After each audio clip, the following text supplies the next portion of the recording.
Alright, so about to get into the last video here, and I'm working on a Crosby rookie jersey, and I'm going to be sewing down the alternate captain patch here up in the top. And before I do that, I just kind of wanted to get in some last second tips and tricks here just for jersey cleanup. So one of the tools I actually kind of forgot to mention in the first video was one of these sweater shavers. This brand's Conair. Probably a ton of brands out there. Honestly, this is something that my wife has just for cleaning up pools and fuzz and stuff on a variety of things. Sweaters, bed sheets, whatever. It's got a couple blades in here. It's kind of similar to like a men's beard trimmer in a way. It's got a couple of settings here up on the top for how close you want to get to the fabric. So maybe start off up at the top here till you get comfortable with it, and then dial it down however close to the fabric you need to go. And it's got a couple of blades in there, and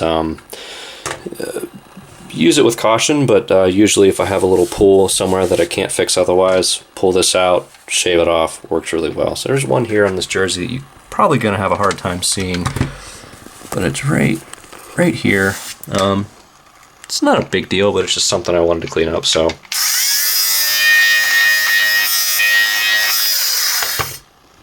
and again, you're probably not going to be able to see it, but it's good as new. I can't even see where it was anymore, so that was pretty successful. But like I said, sweater shaver. So the last thing I'm going to do here is just pull out an iron. I've got a couple of spots, a few little remnants from whenever I stripped the jersey, whenever I first got it. And get rid of a couple of the pressure marks from the threading from the last patch that was on the front of the jersey here. In addition, in Penguin jerseys in particular, for whatever reason, this spot here,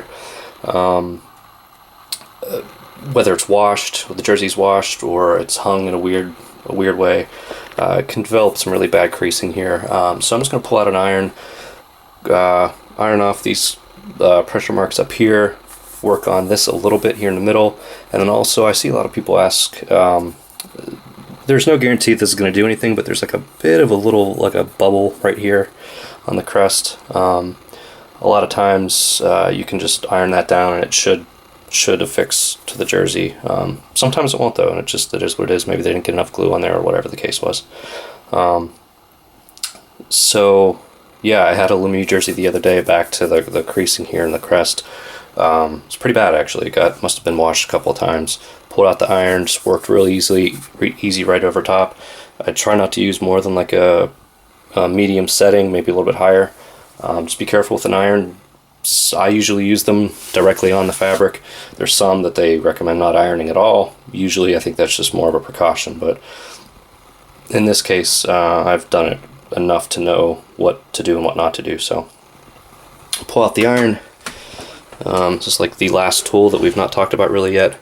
And for these pressure marks up here on the top, it's just really easy back and forth, and those should come out pretty easily without much effort, and I don't really see any evidence of the pressure marks anymore. Here in the crest, again, you kind of use like the edge, the corner up here at the top. I'm just going to work my way around, slowly around the edge there, and then just kind of work throughout the chest of the penguin. Trying not to leave the iron on it too long at once.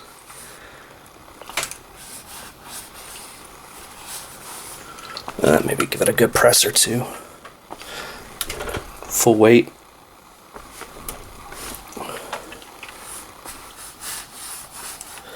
And then this spot up here. Again, I'm not sure if this is even really gonna work on this particular crest, but we'll give it a try.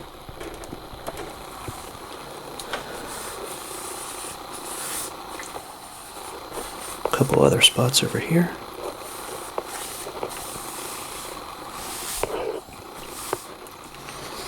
We'll see, it seemed to have actually helped a little bit, so.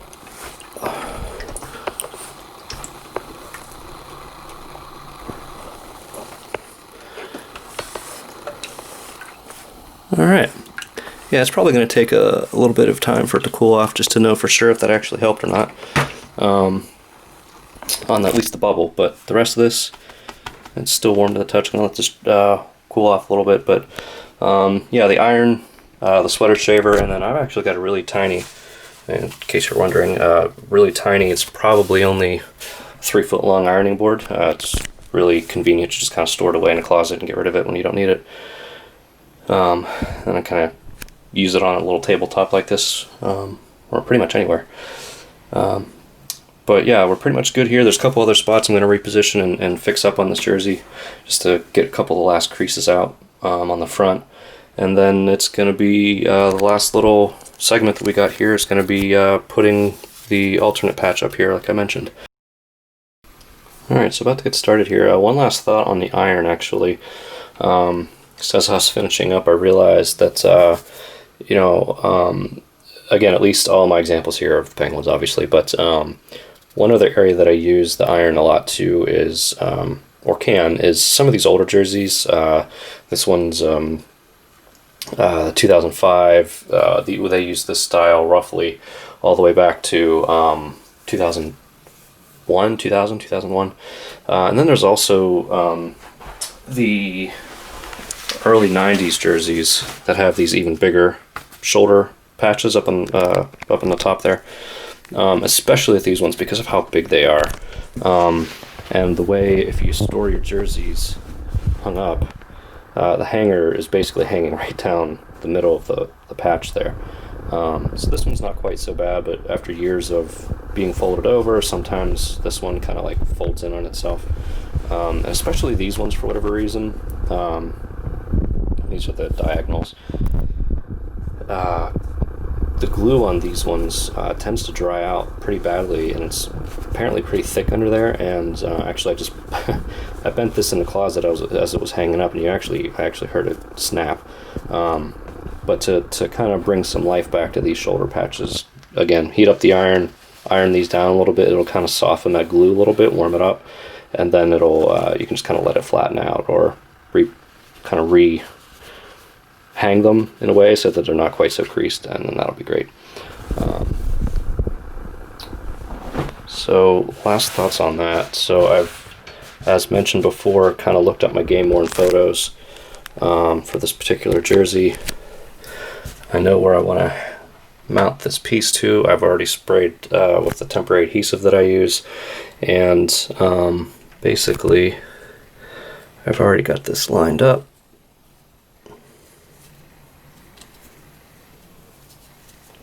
And in this case, per the photos, per the fact that this is a smaller jersey than the pros, this is roughly where I'm going to place mine. It's aligned a little bit more towards the top in this seam than it is towards the line across the golden triangle here. And then this is lined up in line with the top of the triangle. So as far as where I'm going to start here, I mentioned in the last video, there's always the start and end points. So this particular letter, they started and ended here. So that's where I'm going to start and end on the outside edge. And then on this loop here, they actually started here on the edge. So again, I'm just going to pick up here and work my way around and end at that point. So now we're off to the sewing machine.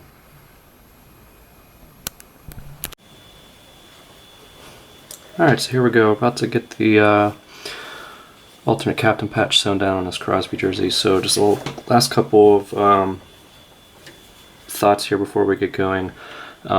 Some of the most important things to do here now that you're actually going to start sewing something down onto the jersey is just keeping in mind where all the parts of the jersey are as you're actually sewing.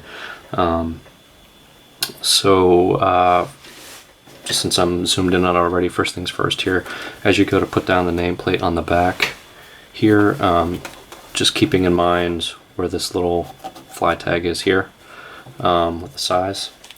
A lot of these ones nowadays have the center ice guy up here. You can just kind of tuck the size tag in there so it stays out of the way as you sew down the nameplate. Something else you could do is also just take a couple of pins and just, if you don't have this piece up here, just pin the size tag up a little bit higher up here out of the way. Especially with white jerseys, always keep keep an eye on if you got really old pins. A lot of them can get rusty. You don't obviously want to get rust transfer onto the fabric. But other than that, pin that out of the way, you're good to go. Another spot to watch out for is if you have an authentic jersey with a fight strap, there's not going to be any avoiding, depending on what numbers you're using, actually sewing through the reinforcement piece here. That is what it is. I've also seen people ask, it's probably really difficult to see, but you can kind of see some remnants here of thread holes from this jersey I had stripped whenever I bought it. It is what it is. Nobody's going to lower the value of the jersey. People know probably, at least in the collector world, that people are stripping jerseys to recustomize them. You could maybe try taking the iron and just ironing over that really quick. That may help kind of relieve some of that. Those thread tension marks might help kind of repair the look of some of the holes that you can still sort of see, but it's on the inside of the jersey. Nobody's going to really care about that too much. But as far as sewing itself, going through here, you can't really avoid basically anywhere within that square or rectangle shape. Where you do want to keep an eye out though is sometimes you might have to kind of fold the fight strap out of the way so that you don't. So if the thread's coming down through here, you might just have to play a game of sliding this out of the way so you don't get over top of the strap itself quite so much. But again, it might be unavoidable, and usually if you're positioning your numbers correctly though, down here shouldn't be actually affected by any of the sewing that you're doing. So otherwise, the only thing is just keeping sure that you're not bunching up layers of the jersey as you're pushing it through the machine. After a while, you'll kind of get a feel for it. You'll know whenever there's a more than one layer of fabric here, just by feel. But in order to get started, this is way up at the top. What we're going to do is just spin the jersey around and actually start feeding it through down at the bottom. Up. Just take this, fold it open, and just start feeding it underneath the presser foot there, and we're just going to keep bunching this up until we get up to the area where we need to be. And it's just, again, a game of kind of rolling, folding, pushing until you get this up to the location where you're working. The crest, especially if it's a big one like the penguin crest, just got to roll it, kind of fold it off to the side here, and just feed it through and get it out of the way.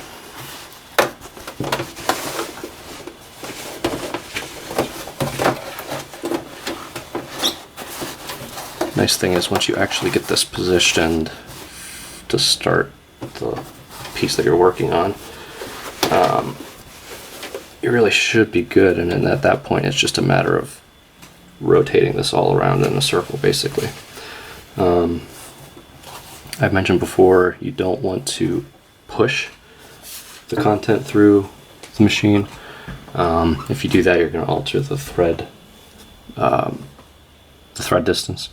In order to help with that, I'm always very cognizant of making sure that I don't have any of the sleeves hanging down off the table, because that will add a bunch of weight and pull the jersey back this direction, which again will kind of slow it down, and you'll get a bunch of threads stacked up all in the same spot because it won't pull through quite as well. So always pulling these up here and keeping them up out of the way so they're not hanging down. And then same thing here. If this is anywhere even close to being able to pull through the machine, go ahead and do that. Just get it out of the way.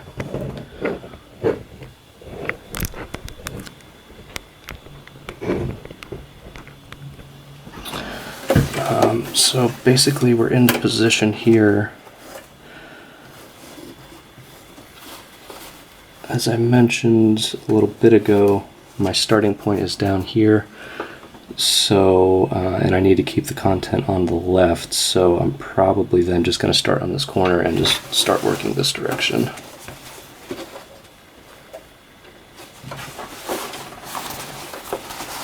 Again, I'm going to fight with this crest a little bit because it's so big, but I'm just going to have to roll it, get it out of the way, and eventually won't be an issue anymore here.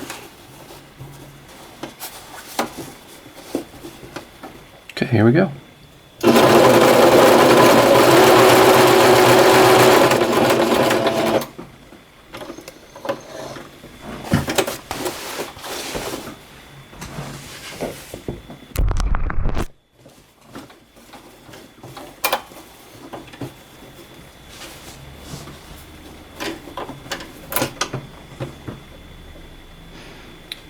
So these outside corners are the only time where I kind of push this just slightly just to get it to line up exactly in the corner where I want it. And then, I'm not saying you have to, that's just usually what I do. I do that first thread by hand usually.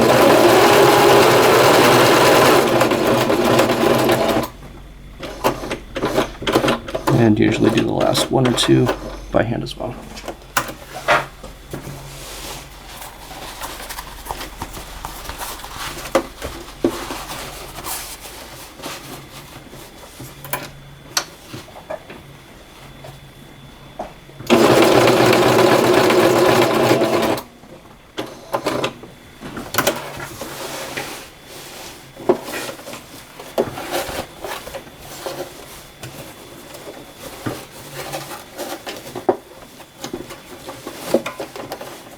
As always, every time you rotate or reposition, just kind of make sure that everything's out of the way. Like I said, by feel, you should be able to tell whether or not anything's actually bunched up multiple layers down here, but I'm always double checking just in case. Just kind of pull up underneath and just make sure everything's clear. We're all lined up, ready to go again.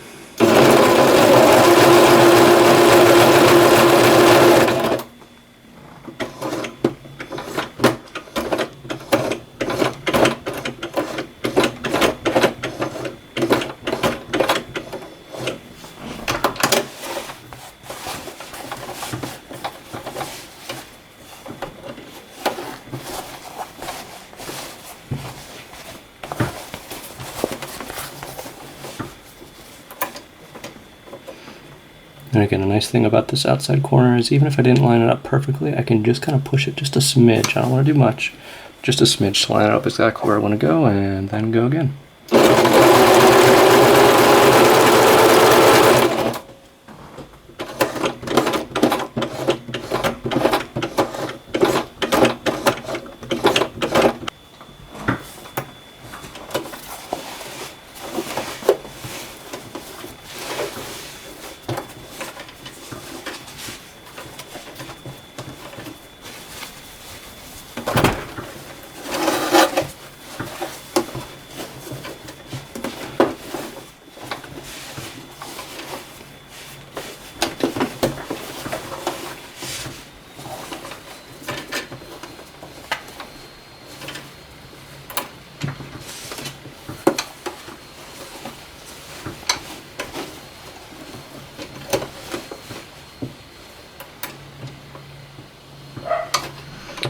So as I mentioned before, here's a really good time to start showing like the pushing or the feeding through at a nice consistent pace. These long runs are vital to making sure that you're staying the same speed, not starting and stopping. Just keep going. Again, if you make a mistake big enough, you can stop. Use a seam ripper to get back to a point where you needed to start over, and then pick up again. You're going to see much more consistent results if you go straight through. Starting and stopping is only going to really hurt the look that you're going after as you do this. So, and then again, speed. Do what's comfortable for you. Don't go too fast. Don't go too slow. Just whatever's best for you. But after a while, you'll start getting used to the speed, and you can just rip right through it.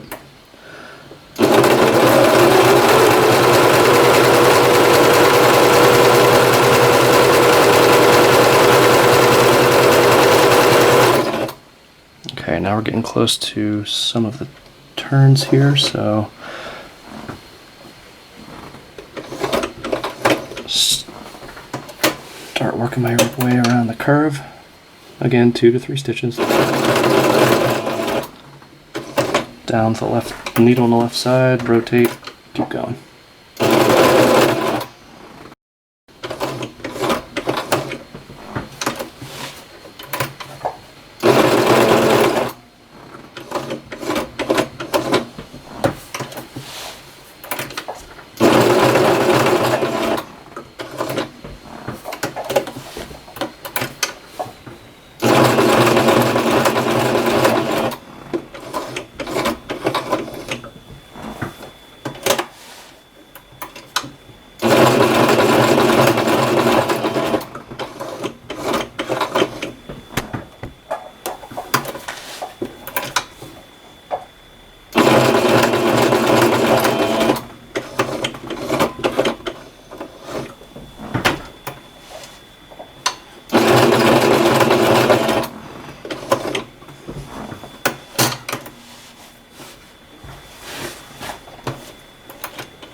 I'm getting a pretty harsh curve here, so I'm probably going to only go maybe 1 or 2 threads maybe.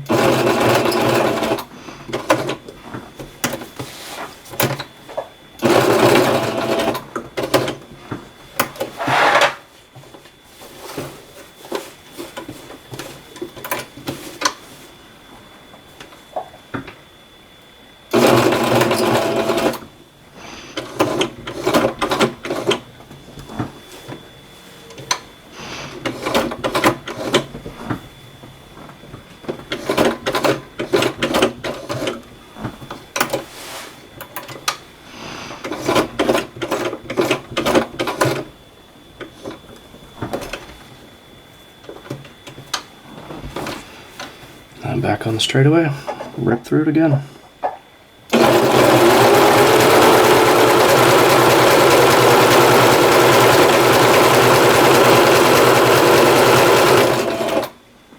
As I've said a couple times now, it's less of a push and just more of a guide through, and that'll serve you best. So one thing I did here is, I'm glad I did this, I actually went a little bit too far over, didn't land quite where I wanted to, so recently I've kind of picked up, if I go, maybe pick up and look down here real quick. So it might be hard to tell, but if I just go one more thread, I'm going to kind of rotate this over so I can go one more thread this way, and then come back again so that I can land closer right onto the corner. Might look, I don't want to say slightly sloppy, but it might not be perfectly clean, but in the corners here I've at least noticed that it's not quite as noticeable, because you're going to get overlapping stitches anyway. So I'm just going to rotate this, so basically I'm trying to angle myself right back to where I want. So I'm going to go back over and then rotate again, just because now I want to go back further this direction to get this right on the corner. It's kind of a guesstimate, but that should be good right there. There we go, nailed it. So now we're back where we started, and the shot that did a customization kit actually went about halfway through this, so I'm basically going to stop at the exact same point. And then what we can do is lift the presser foot when we're done, and then actually feed the jersey through without cutting any of the threads, and then pick up on this inside loop, finish that off, and then only then can we cut it. Now you can do, you certainly can cut it and do it in 2 different steps, but I would recommend maybe saving that for when you're a bit more comfortable with what I'm about to do here. Usually in the beginning I would snip this clean and then start a second pass over here in the inside loop, but I finally gotten to the point where I'm pretty comfortable doing it all at once. Just keep in mind you're going to have some threads kind of stretching over, and you'll see that in a second here.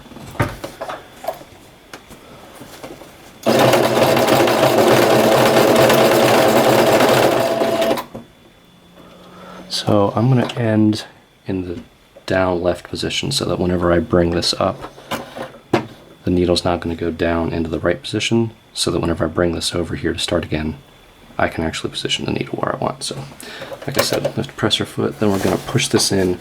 Now the difference here is, again, you always want the content on the left, so I'm going to have to basically spin this all the way around, and my starting point's here. So I'm going to want to start here and work my way all the way around this way. I'll start in the corner here, that way when I end, I can end up here and then have my overlap.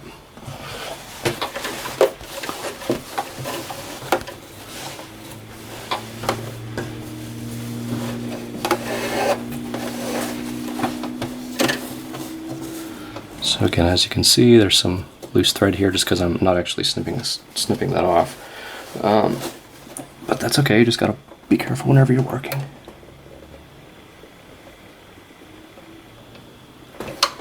I usually try to position it really well, and then I always find it pretty important just to put my finger down on that loose thread that's sitting there, just that way it doesn't over tighten where I ended. Sometimes it can kind of jack up the last remaining stitch that you made there. Usually what I do is manually push the needle down as far as I can go, and then line it up just a little bit better, lifting the presser foot and kind of sliding this around, and then push it down into the corner and just pick right back up where I was.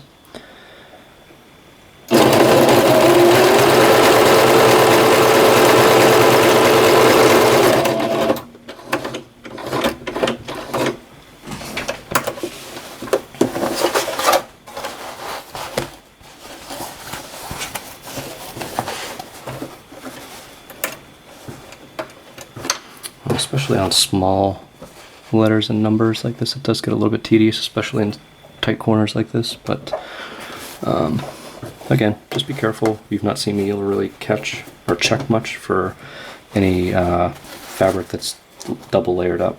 But just because I've gotten to the point on this letter, I've repositioned the jersey so much that I'm basically already at this point knowing just by feeling here that I know that there's nothing overlapping, so I'm good to go.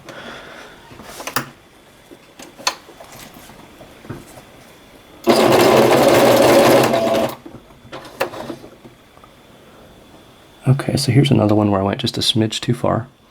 But if I rotate this back the other way and do one manual stitch on this last angle, that'll put me right back where I need to go. And then I can rotate and finish this off, I think. Oh, didn't go quite far enough. But it put me back far enough, rather than using the reverse button, it actually put me back far enough I can just fix this by doing it this way instead. So the reverse button is not your friend in a tight quarter like that. So there we go. The reason for that is just the reverse button is actually going to do multiple stitches at once, most likely, unless there's the way to modify it, but I don't use it enough really to know. But line back up.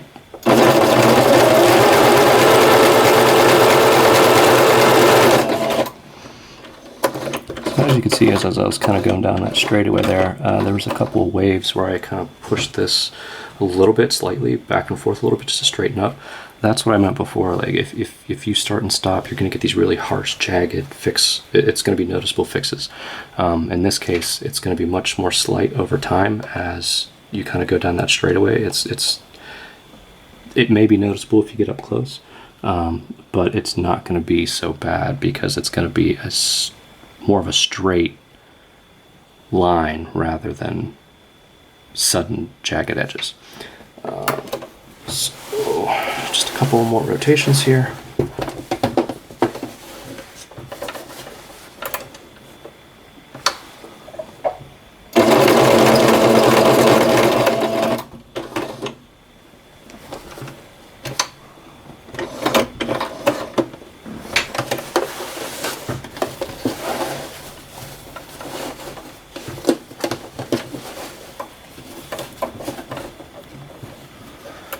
And then just my last couple of threads. So they came up to about right here, so looks like maybe 6, 7, 8 stitches.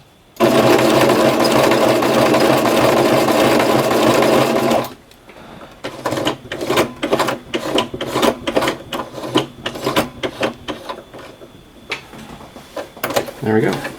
And then once you're done, you just slowly start pulling away. Don't yank this out because, again, kind of like whenever I said about repositioning this over here, you're going to over-tension the last couple of stitches there. So just slowly pull this away just enough so that you can either through the top collar here or then pull this down through the bottom a little bit, expose these threads, and then you got your either a pair of scissors or your thread cutter tool up in the top. Just snip that clean.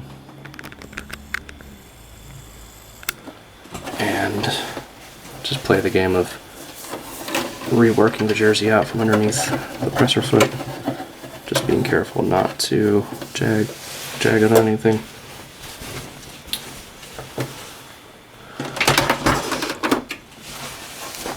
There you go. Again, get out the scissors and just want to snip these right off, right next to the letter. We're going to have 4 here because the start point and stop point. We did continuous, and then also when I stopped here, I repositioned and picked up right here without having snipped that off before. But got a nice look here, doing those, like I said, 2 to 3 stitches before rotation on the curve up here. It turned out really nice. Probably get a better look at it if I flip it inside out and see how all the stitches went. It looks really good. And like I showed you before, I'm just gonna I'll leave a little bit of a tail there. That might have been too much, but leave a little bit of a tail there at each one of these positions.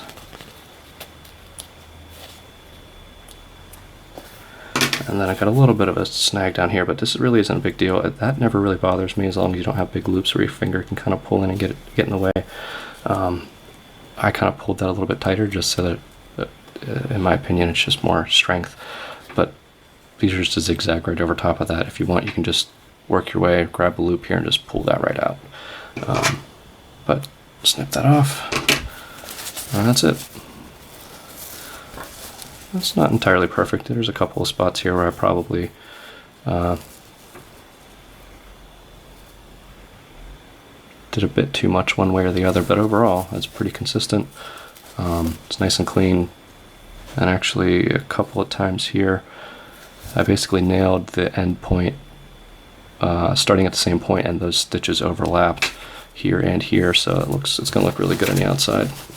But that's basically it, guys. So if there's anything else that anybody has any questions on that they don't think I covered, let me know. But this has definitely gone over a bit longer than I really even expected it to, even kind of breaking it down into 5 or 6 segments. But at least on this one, I kind of wanted to let the video run all the way through so you could actually watch me. I know on the patch example, I kind of stopped partway through and cut near the end.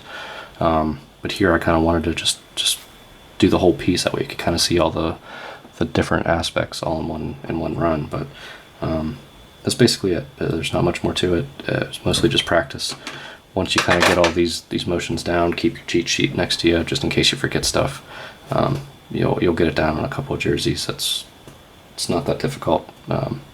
It's probably more nerve-wracking doing it your first couple of times, just because you don't want to mess up your jersey. But there's really not much you can do to mess up the jersey unless you're gonna get your scissors really close and snip from underneath when you're kind of trying to cut the loose threads after you're done. I highly recommend not doing that, because at that point you might obviously cut the jersey itself, which you don't want to do. But otherwise, there's not much you can really do here to mess up the jersey. You use a seam ripper if you mess up. Start back from a point where you're good to go again, and just keep on going. Even if the stitching isn't that clean, most times you can't really notice until you get right up on it. So I hope you guys found a lot of use out of this. Slowly going to post these up online here over the next couple of days once I get them all edited, and let me know if you have any thoughts or further questions. So thanks, guys.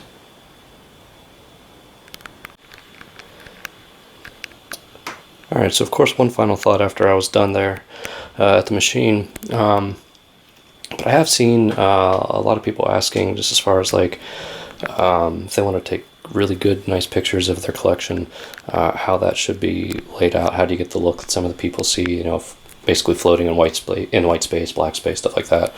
Has nothing to do with Photoshop, really.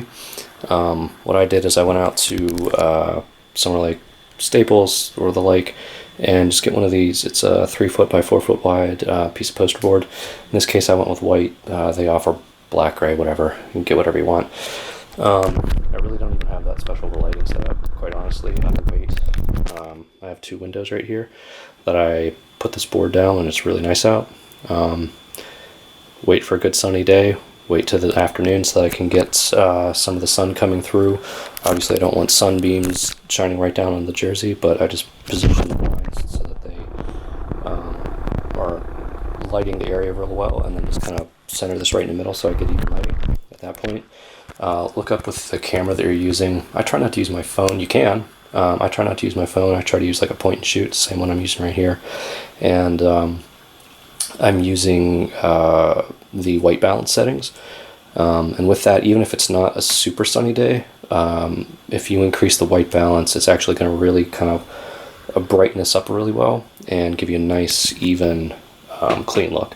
So at that point, I'm usually standing on a step stool, get up above, zoom in, and this isn't going to look perfect because it's shooting at a slightly different resolution than if I'm going to take a picture, but just zoom in, and if you're up high away enough, you're going to get just the board, just the jersey, take a couple snaps. The only other setting that I'm using here is, I like using, at least on this camera, there's the ability to speed shoot a couple of shots right in a row. And either I can manually pick which image I want to use in case I'm just kind of, moving around a lot, or I think this camera also has a feature where it automatically kind of gets rid of all of the blur, and picks the best image, kind of stitches them all together. So again, looking at your camera settings using white balance, get a nice big board of poster board from your local office supply place, and it's just that white balance setting on your camera, using that, and then a multi-shoot picture setting. Take your pictures, maybe you do if you have access to Photoshop, might want to brighten them up a little bit, just keep the images consistent from one to the next, but no special lighting setup needed. Again, I just use the daylight next to a couple good windows, and it's all within your camera settings. So enjoy, guys.